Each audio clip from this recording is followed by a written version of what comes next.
उत्पत्ति अध्याय 21।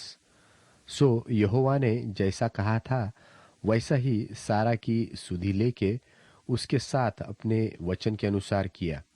सो सारा को इब्राहिम से गर्भवती होकर उसके बुढ़ापे में उसी नियुक्त समय पर जो परमेश्वर ने उससे ठहराया था एक पुत्र उत्पन्न हुआ।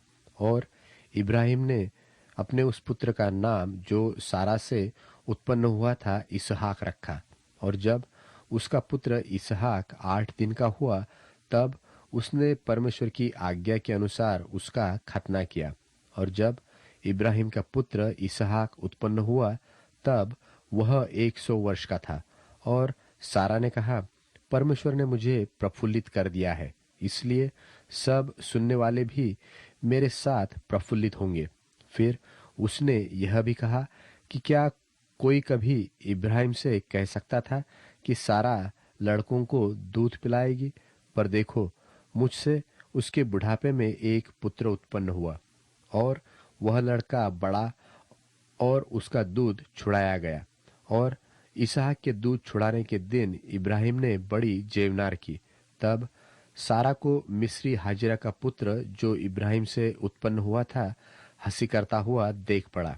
सो इस कारण उसने इब्राहिम से कहा, इस दासी को पुत्र सहित बरबस निकाल दे, क्योंकि इस दासी का पुत्र मेरे पुत्र इसहाक के साथ भागी न होगा। यह बात इब्राहिम को अपने पुत्र के कारण बहुत बुरी लगी। तब परमेश्वर ने इब्राहिम से कहा, उस लड़के और अपनी दासी के कारण तुझे बुरा न लगे। जो बात सारा तुझसे कह रही है उसे मान, क्योंकि जो तेरा वंश कहलाएगा सो इसहाक ही से चलेगा। दासी के पुत्र से भी मैं एक जाति उत्पन्न करूंगा, इसलिए कि वह तेरा वंश है। सो इब्राहिम ने बिहान को तड़के उठकर रोटी और पानी से भरी चमड़ी की थैली भी हाजिरा को दी और उसके कंधे पर रखी और उसके लड़के को भी उसे देकर उसको विदा किया। सो वह चली गई और बेरशेबा के जंगल में भ्रमण करने लगी। जब थैली का जल चुक गया तब उसने लड़के को एक झाड़ी के नीचे छोड़ दिया और आप उससे तीर भर के टप्पे पर दूर जाकर उसके सामने यह सोचकर बैठ गई कि मुझको लड़के की मृत्यु देखनी न पड़े। तब वह उसके सामने बैठी हुई चिल्ला चिल्ला के रोने लगी। और परमेश्वर ने उस लड़के की सुनी और उसके दूत ने स्वर्ग से हाजिरा को पुकार के कहा, हे हाजिरा, तुझे क्या हुआ? मत डर, क्योंकि जहां तेरा लड़का है वहां से उसकी आवाज परमेश्वर को सुन पड़ी है। उठ, अपने लड़के को उठा और अपने हाथ से संभाल, क्योंकि मैं उसके द्वारा एक बड़ी जाति बनाऊंगा।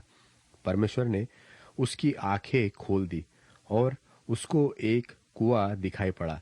सो उसने जाकर थैली को जल से भरकर लड़के को पिलाया और परमेश्वर उस लड़के के साथ रहा। और जब वह बड़ा हुआ तब जंगल में रहते रहते धनुर्धारी बन गया।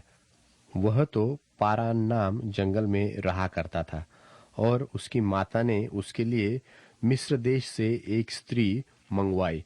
उन दिनों में ऐसा हुआ कि अबीमेलेक अपने सेनापति पिकोल को संग लेकर इब्राहिम से कहने लगा, जो कुछ तू करता है उसमें परमेश्वर तेरे संग रहता है। सो अब मुझसे यहाँ इस विषय में परमेश्वर की क्रिया खा कि तू न तो मुझसे छल करेगा और न कभी मेरे वंश से करेगा, परंतु जैसी करुणा मैंने तुझ पर की है वैसी ही तू मुझ पर और इस देश पर भी जिसमें तू रहता है करेगा। इब्राहिम ने कहा, मैं किरिया खाऊंगा। और इब्राहिम ने अबीमेलेक को एक कुएं के विषय में जो अबीमेलेक के दासों ने बरियाई से ले लिया था उल्हना दिया। तब अबीमेलेक ने कहा, मैं नहीं जानता कि किसने यह काम किया और तूने भी मुझे नहीं बताया और न मैंने आज से पहले इसके विषय में कुछ सुना।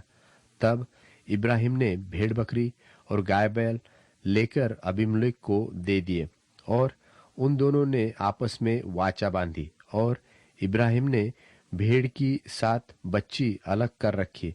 तब अबीमेलेक ने इब्राहिम से पूछा, इन 7 बच्चियों का जो तूने अलग कर रखी है, क्या प्रयोजन है? उसने कहा, तू इन 7 बच्चियों को इस बात की साक्षी जानकर मेरे हाथ से ले कि मैंने यह कुआं खोदा है। उन दोनों ने जो उस स्थान में आपस में क्रिया खाई, इसी कारण उसका नाम बेरशेबा पड़ा। जब उन्होंने बेरशेबा में परस्पर वाचा बांधी, तब अबीमेलेक और उसका सेनापति पीकोल उठकर पलिश्तियों के देश में लौट गए। और इब्राहिम ने बेरशेबा में झाऊ का एक वृक्ष लगाया और वहां यहोवा जो सनातन परमेश्वर है उससे प्रार्थना की। और इब्राहिम पलिश्तियों के देश में बहुत दिनों तक परदेशी होकर रहा।